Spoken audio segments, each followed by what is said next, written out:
Hello dear student, आप सभी का एक बार फिर स्वागत करते हैं अपने इस यूट्यूब चैनल पे। तो आज के इस वीडियो में लोग क्लास 10th विज्ञान का 2024 का जो सेट नंबर 4 है उसको स्टार्ट करने वाले हैं।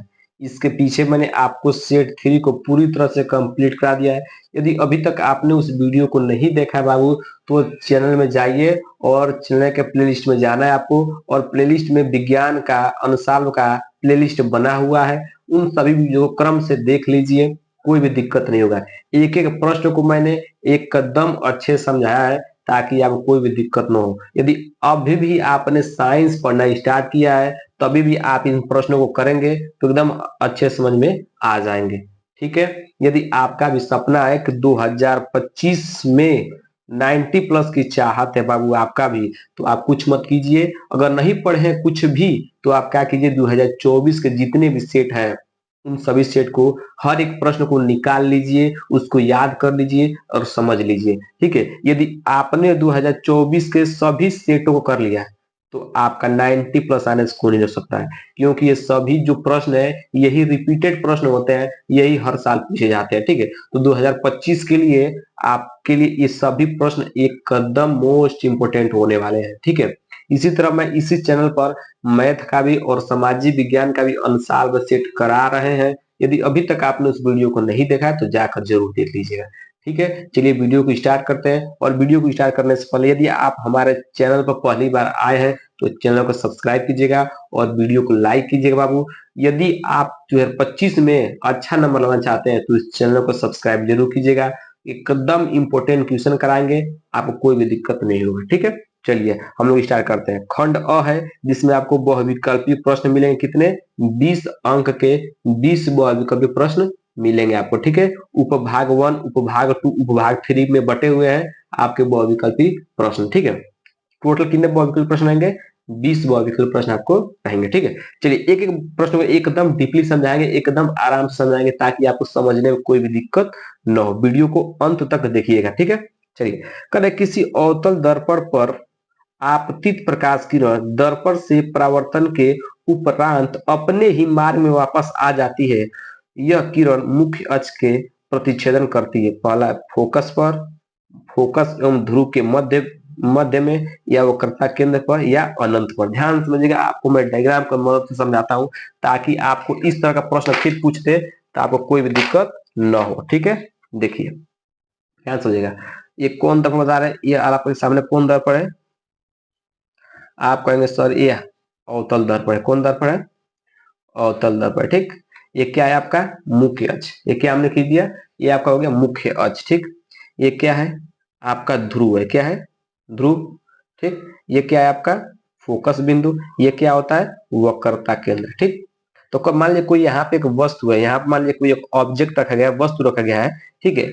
यदि कह रहा है कि ये जब क्या कह रहा है, आप प्रश्न देखिए, पढ़िए ध्यान से। कह रहा है कि अवतल दर्पण पर आपतित प्रकाश किरण दर्पण से परावर्तन के उपरांत अपने ही मार्ग में वापस आ जाती है। ठीक है। तो आप जानते हैं कि जब मान लीजिए कोई ऑब्जेक्ट है और किसी वस्तु से जब कोई प्रकाश किरण कहा जाती है, वक्रता केंद्र से होकर जाती है। कहाँ जाती है बाबू? वक्रता केंद्र से होकर जाती है। ठीक। वक्रता केंद्र से होकर जाती है तो अपने ही मार्ग में क्या होती है? वापस लौट जाती है। ठीक है। आपने पढ़ा होगा कि जब कोई प्रकाश किरण, ठीक है, जब कोई प्रकाश किरण वक्रता केंद्र से, मतलब वक्रता बिंदु से हो जाती है, वक्रता केंद्र से होकर जाती है, तो पुनः अपने मार्ग में क्या होती है? वापस लौट जाती है। ठीक है। ठीक। तो आपको याद रखना है कि इस केंद्र से, मतलब वक्रता केंद्र से जो भी किरण जाएगी वो पुनः अपने मार्ग में वापस आ जाएगी। ठीक है। तो इसका राइट आंसर क्या हो जाएगा? इसका राइट आंसर हो जाएगा ऑप्शन नंबर सी। ठीक है। और है ना कि उपरांत अपने ही मार्ग में वापस आ जाती है, तो जब भी वक्रता केंद्र से प्रकाश किरण होकर जाएगी तो अपने मार्ग में क्या हो जाएगी? वापस लौट आएगी। ठीक है। एकदम अच्छे से प्रश्न समझ में आ गया होगा। ठीक है। अगला प्रश्न ये कह रहा है कि एक लेंस, किसकी बात हो रही है? लेंस की बात हो रही है। ध्यान से पढ़िएगा, लेंस की बात हो रही है। ठीक है। तो एक लेंस वस्तु के स्थिति स्थिति विशेष, ठीक ना, एक स्थिति विशेष के लिए आभासी सीधा तथा आवर्धित प्रतिबिंब बनाता है, लेंस होगा। ठीक है। वह कौन सा लेंस है जो वस्तु का आभासी सीधा और आवर्धित प्रतिबिंब बनाता है? ठीक है। पहला ऑप्शन है अवतल, उत्तल या समतल अवतल, या उपरोक्त में से कोई नहीं। ठीक है। तो आपने लेंस में आप अवतल लेंस पढ़ा है और उत्तल लेंस पढ़ा है, ठीक है। तो आपने जानता है कि जो अवतल लेंस होता है, जो क्या होता है, जो इस तरह का अवतल लेंस होता है बाबू, ठीक, इसमें आपने दो स्थिति पढ़ा होगा। किसने स्थिति? अवतल लेंस द्वारा प्रतिबिंब का बनने का कितना स्थिति पढ़ा होगा? दो स्थिति पढ़ा होगा, जिसमें क्या होता है कि जो प्रतिबिंब होता है वो क्या बनता है बाबू? वो हमेशा छोटा बनता है। क्या बनता है? छोटा बनता है। लेकिन आपने उत्तल लेंस में, जो आपका उत्तल लेंस होता है बाबू, उत्तल लेंस में आपने प्रतिबिंब कितने कितने जगह से पढ़ा है? 6, मतलब 6 तरह से बनते हैं, ठीक ना, ठीक। तो उत्तल लेंस एक ऐसा लेंस होता है जो वस्तु का प्रतिबिंब क्या करता है? बड़ा बनाता है, आवर्धित बनाता है, मतलब आवर्धित बनाता है, आभासी और सीधा बनाता है, ठीक ना। उत्तल लेंस कौन सा केस है? छठा केस है, जब हम वस्तु कहाँ रखते हैं? ध्रुव और फोकस के बीच में रखते हैं, ठीक है। तो वही कह रहा है कि स्थिति विशेष, मतलब एक स्थिति विशेष, मतलब वही छठा केस जो होता है उसको स्थिति विशेष कहते हैं, ठीक है। तो कौन सा लेंस है? उत्तल लेंस, ठीक है। जो उत्तल लेंस होता है बाबू, वो आभासी, सीधा तथा आवर्धित प्रतिबिंब बनाता है, ठीक है। ऑप्शन में क्या हो जाएगा? 20 का क्या हो जाएगा? Right answer. अगर यहाँ पर कहता दर्पण, क्या कहता है? दर्पण, तो अवतल होता था, ठीक है ना। लेकिन यहाँ पर लेंस का है तो उत्तल हो जाएगा, ठीक है। दो प्रश्न में आ गया ना। अगर दर्पण कहेगा तो अवतल और लेंस कहेगा तो उत्तल, ठीक। चलिए अब अगला प्रश्न करते हैं। अगला प्रश्न ध्यान समझिएगा। अगला प्रश्न कहा कि नेत्र लेंस की फोकस दूरी में परिवर्तन किया जाता है। नेत्र लेंस है उसमें फोकस दूरी में परिवर्तन किया जाता है पुतली द्वारा, दृष्टि पटल द्वारा, या परितारिका द्वारा, या पक्षमाभि मांसपेशिया द्वारा। इंपोर्टेंट प्रश्न है कि जो नेत्र में जो लेंस होती है, जो नेत्र लेंस होती है, उसमें जो फोकस दूरी परिवर्तित किया जाता है, किसके द्वारा किया जाता है? तो आपका राइट आंसर हो जाएगा पक्षमाभि मांसपेशिया द्वारा। याद रखिएगा इसको, पक्षमाभि मांसपेशिया क्या करते हैं हम लोग? नेत्र लेंस की फोकस दूरी क्या करते हैं? परिवर्तन करते हैं, ठीक। अगला प्रश्न है कि स्वच्छ आकाश के नीले रंग के लिए उत्तरदायी प्रकाशीय घटना है, ठीक ना। तो जो आकाश है वो नीला रंग दिखाई देता है किस घटना का? ठीक, पहला ऑप्शन अपवर्तन घटना, या प्रकीर्णन, या विवर्तन, या परावर्तन, ठीक है। तो ये जो प्रश्न है ये पिछले सेट में भी आया था, ठीक है। तो इसका राइट आंसर कहा जाएगा ऑप्शन नंबर बी। प्रकीर्णन के कारण क्या होता है? जो आकाश का रंग होता है वो नीला दिखाई देता है, किसके कारण? प्रकीर्णन का कारण। ऑप्शन नंबर बी से क्या हो जाएगा? राइट आंसर, ठीक है। अब अगला प्रश्न पढ़िए। अगला प्रश्न मोस्ट इंपोर्टेंट प्रश्न आपका न्यूमेरिकल दिया है कि किसी विद्युत बल्ब पर 440 वाट 220 वोल्ट अंकित है, बल्ब फिलामेंट का प्रतिरोध होगा। आपको क्या करना है? प्रतिरोध क्या करना है? चलिए मैं इसको एकदम आराम से समझाता हूँ, कोई भी दिक्कत नहीं होगा, ठीक है। देखिए यहाँ पर हम लोग करते हैं हल। क्या करते हैं? हल। आगे ऊपर दिया क्या है उसको देखिएगा, दिया है, ठीक। आपको तो वो मार्कशीट में लिखा है, मैं अच्छे से समझाता हूँ ताकि आपको ये लॉन्ग में भी प्रश्न आ जाए तो आपको लिखना कैसे उसको सुनाते हैं, ठीक है। दिया क्या है आपको? बल्ब मतलब 440 वाट, वाट मतलब शक्ति का मात्रा क्या था? वाट। इसका मतलब पी का मान दिया, शक्ति पी से लिखते हैं, पी से। पी का मान कितना दिया है? 440 वाट, ठीक। अब कह रहा है कि 220 वोल्ट, वोल्ट किसका मतलब होता है? वोल्ट किसका मतलब होता है? विभव का, ठीक ना। तो भी का मान कितना दिया है? 220 वोल्ट। यदि आपको मात्रक पता रहेगा ना तो आप पता कर लेंगे कि किस राशि का है, ठीक ना। तो वाट दिया है तो शक्ति का मात्रक लगा है, शक्ति को लिखते हैं पी से। ये वोल्ट विभवांतर या विभव का मात्रक होता है वोल्ट, तो किसे लिख दिया हमने? भी से। आपसे पूछा था प्रतिरोध, प्रतिरोध किसे लिखते हैं? आर से लिखते हैं, ठीक। आपको आर का मान ज्ञात करना है तो आपको एक सूत्र पता होना चाहिए। क्या सूत्र होता है? पी इक्वल टू क्या होता है? V square by r. एक सूत्र होता है, इसको याद रहेगा, ठीक ना। P equal to v square by r एक सूत्र होता है, ठीक है। यहाँ से किसका मान निकालना है आपको? आर का, ठीक। तो आर को इधर लगाइए, पी को इधर लगाइए, तो वी स्क्वायर बाई क्या बन जाएगा? पी। बस मान रखिए, ठीक है। वी का मान कितना है? 220, दो बार है स्क्वायर, दो बार लिख दीजिए, 220 बटा पी का मान कितना निकला है? 400, ठीक। और देखिए एक जीरो से एक जीरो, एक जीरो से एक जीरो। अब जब काटेंगे कितना कट जाएगा? ये वाला दो से काटेंगे, दो 11 बार में, इसको काटेंगे कितना कट जाएगा? कितना कटेगा? 11 बार में, ठीक। यहाँ पर 440 है, सॉरी, ठीक है। यहाँ पर 440 है, ठीक है। यहाँ पर 440 है, ठीक। तो इसको एक बार और ध्यान समझिएगा यहाँ पर, ठीक। 220 गुणे 220 बटा 440, ठीक। जीरो से जीरो कट गया, इसको काटेंगे 22, 22 दूना 44, ठीक। और दूसरे काटेंगे कितना कट जाएगा? 110 बार में, ठीक है। राइट आर का मान कितना आ जाएगा? 110 ओम, ठीक। ये क्या हो जाएगा आपका?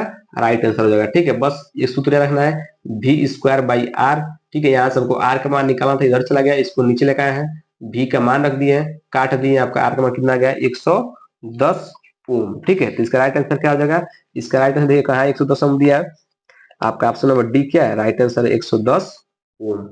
ठीक, अब चलिए छठा प्रश्न करा है कि विद्युत परिपथ में प्रयुक्त होने वाले कुछ अवयव को संकेत चिन्ह नीचे दिए गए। ठीक है, अगर स्तंभ 1 में दिए गए हैं, स्तंभ स्तंभ 2 में दिए गए नामों से सुमेलन कर सही विकल्प का चयन कीजिए। ठीक है, आपको बताना है कि मतलब लिखा है, इसको आपको क्या करना है? मिलान करना है। ठीक है, उसके बाद ऑप्शन यहाँ पर दिया है, चलिए पहले करते हैं। ठीक है, आप जानते हैं कि ये किसका साइन होता है? ये किसका साइन होता है? प्रतिरोध का। ठीक, किसका साइन होता है? प्रतिरोध का। ठीक है, आज ये होता है प्रतिरोध का, जब भी इस पे ये लग जाता है, ठीक ना, तो इसको बोलते हैं प्रतिरोध परिवर्तन। क्या बोलते हैं? प्रतिरोध परिवर्तन। देखिएगा ये प्रतिरोध परिवर्तन कहाँ लिखा है? देखिए यहाँ पर, तो पहला क्या हो जाएगा? तीसरा। ठीक, ये किसका? यहाँ पे ये लिखा है, ये किसका है? तो किसको निर्भर करते हैं? अमीटर को। किससे? अमीटर को। तो देखिए अमीटर कहाँ है? अमीटर यहाँ पर है। ठीक, देखिए ये किसको डिनोट करता है? सेल को। सेल को डिनोट करता है ना। आप इस तरह का जब होता है ना, इस तरह बनाते हैं परिपथ, तो इसमें सेल का होता है ना, तो किसका होता है? सेल का। तो विद्युत सेल का। ये किसका होता है? तार क्रॉसिंग का। जब भी हम तार क्रॉसिंग करते हैं तो उसका साइन होता है, तो कहाँ चले गए? ये वाले यहाँ पर। ठीक, तो इस तरह मैंने क्या कर दिया? मिला दिया। अब देखिए ऑप्शन कहाँ मिल रहा है? एक का चौथा है, यहाँ पे एक का तीसरा है गलत, एक का तीसरा है गलत। ठीक है, ठीक, एक का क्या होना चाहिए? एक का तीसरा, सो एक का तीसरा होना चाहिए ना। देखिए एक का तीसरा, एक का तीसरा, तो एक का तीसरा इसमें भी है, एक का तीसरा इसमें भी है, एक का तीसरा इसमें, लेकिन एक का दो इसमें, इसको काट दीजिए, एक नहीं होगा। ठीक, अब एक का तीसरा, अब बी का क्या होता है? चौथा, तो इसमें बी का चौथा इसमें दिया है, बी का दूसरा दिया, ये भी गलत हो गया। अब ये बी का दूसरा, ये भी गलत हो गया। ऑप्शन नंबर क्या हो जाएगा? एक क्या हो जाएगा? राइट आंसर हो जाएगा। ठीक है, ऑप्शन नंबर एक क्या हो जाएगा? राइट आंसर हो जाएगा। आप इससे मिला लीजिएगा। ठीक है, चलिए अगला प्रश्न देखिए। अगला प्रश्न है कि किसी धारावाही परिनालिका को स्वतंत्रता पूर्वक लटकाने पर सदैव स्थिर होगी। ठीक है ना, मोस्ट इंपोर्टेंट प्रश्न है, पहले इसको समझिएगा। कह रहा है कि कोई धारावाही परिनालिका, परिनालिका क्या होती है ध्यान समझिएगा। इस तरह का डोज, मान लीजिए क्या है आपका? एक परिनालिका है। ठीक है, क्या है? एक परिनालिका, ध्यान समझिएगा। ठीक है, मान लीजिए कि एक परिनालिका है, तो जब भी हम परिनालिका में क्या करते हैं? धारा प्रवाहित करते हैं। क्या करते हैं बाबू? धारा को प्रवाहित करते हैं, करंट को प्रवाहित करते हैं। क्या करते हैं? करंट को जब हम प्रवाहित करते हैं बाबू, तो क्या होता है? ये इसके चारों क्या उत्पन्न होता है? चुंबकीय क्षेत्र उत्पन्न होता है। क्या होता है? इसके चारों तरफ क्या होता है आपको? इस तरह का चुंबकीय क्षेत्र उत्पन्न हो जाता है। ठीक है, इस तरह क्या होता है बाबू? चुंबकीय क्षेत्र उत्पन्न हो जाता है। ठीक है, क्या उत्पन्न होता है? चुंबकीय क्षेत्र। जब भी इसमें धारा प्रवाहित करते हैं, मान लीजिए किसी बैटरी से हमने जोड़ दिया। ठीक, इस बैटरी से हमने क्या कर दिया? चाहे सेल या बैटरी से हमने जोड़ दिया, सर जोड़ दिया। ठीक, तो जब भी इसमें धारा निकलेगी, तो जब इस परिनालिका में जब धारा जाएगी बाबू, तो क्या होगा? इसके चारों तरफ क्या उत्पन्न हो जाएगी? चुंबकीय क्षेत्र उत्पन्न हो जाएगी। क्या उत्पन्न हो जाएगी? चुंबकीय क्षेत्र। जैसे ये चुंबकीय क्षेत्र इसमें उत्पन्न होगी, तो ये परिनालिका क्या करेगा? एक दंड चुंबक के भांति व्यवहार करने लगेगा। किसके भांति व्यवहार करेगा? दंड चुंबक के भांति व्यवहार करने लगा। और जानते हैं कि जब भी हम किसी दंड चुंबक को, जब दंड चुंबक को हम स्वतंत्र स्वतंत्र अवस्था में लटकाते हैं, क्या करते हैं? स्वतंत्र अवस्था में लटकाते हैं, तो सदैव क्या होता है? दक्षिणी और सॉरी उत्तरी और दक्षिणी ध्रुव क्या करता है? ठहरता है। तो उसी तरह जब इस परिणाम को आप लटकाएंगे, तो उत्तरी और दक्षिणी ध्रुव क्या करेगा? ठहरेगा। मैंने क्या बोला? ध्यान समझिएगा। जब भी आप परिनालिका में कोई धारा प्रवाहित करेंगे, तो इसके चारों ओर क्या उत्पन्न होता है? चुंबकीय क्षेत्र उत्पन्न होता है। ठीक है, जैसे चुंबकीय क्षेत्र उत्पन्न होगा, तो ये जो परिनालिका है एक दंड चुंबक के भांति व्यवहार करेगा। आज जब भी हम जानते हैं कि दंड चुंबक को हम जब भी स्वतंत्र अवस्था में लटकाते हैं, तो सदैव उत्तरी और दक्षिण ध्रुव क्या करता है? ठहरता है। तो उसी तरह इस परिनालिका को भी जब आप परिनालिका को जब आप लटकाएंगे, तो किसमें किधर ठहरेगा? उत्तरी मतलब नॉर्थ, और दक्षिण मतलब उत्तरी और दक्षिण ध्रुव में ठहरेगा। ठीक है, आशा करते हैं कि एकदम ये प्रश्न आपको समझ में आ गया होगा।